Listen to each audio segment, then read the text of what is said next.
Ja, hej og velkommen til en lille kort seance her, hvor at vi skal downloade Cam Studio, som er en skærmoptager.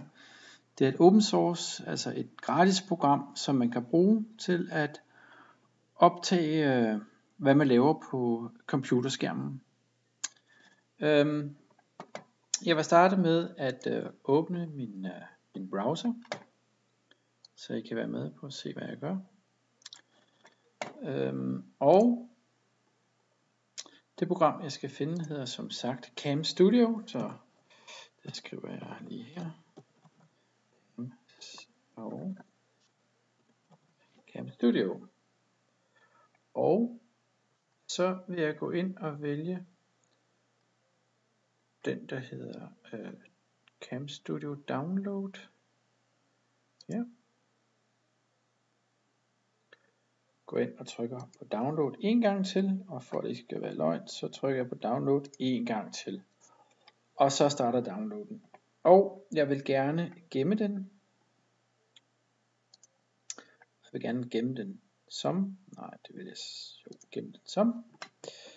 Og jeg vil gerne gemme den ude på skrivebordet. Så jeg vælger mit skrivebord. Og så siger jeg bare gem. Og så siger den findes allerede, fordi jeg har downloadet den en gang. Og jeg vil gerne erstatte den, så jeg siger bare ja. Godt. Og så skulle det meget gerne køre. Lukker her. Og som sagt, så får man lagt den ud her på skrivebordet. Og for at installere Cam Studio, så vil jeg dobbeltklikke på den. Og så spørger den, om det er i orden at installere den. Det siger jeg ja til. Siger next. Så er der en licensaftale. Jeg siger, det er i orden.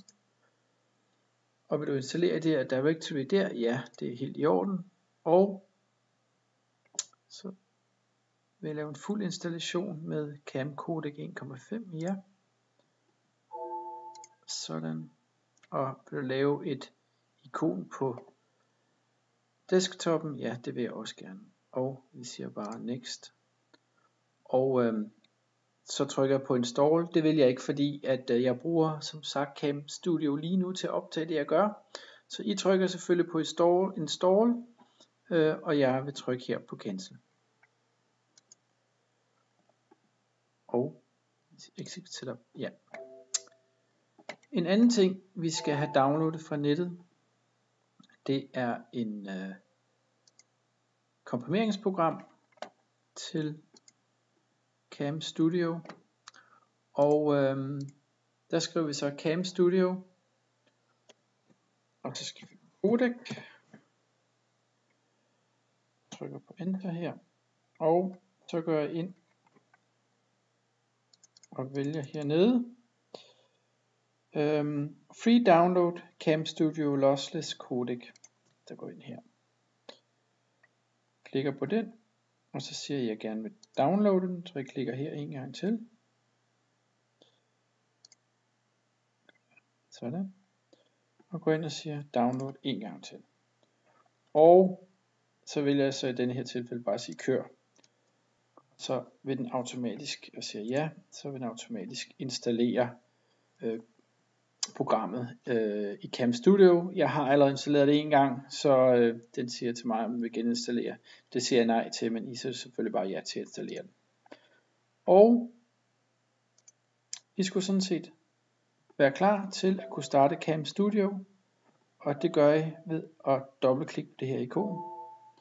Og så vil I kunne se en anden video, som vi har lagt på YouTube-kanalen, hvordan man så bruger Cam Studio.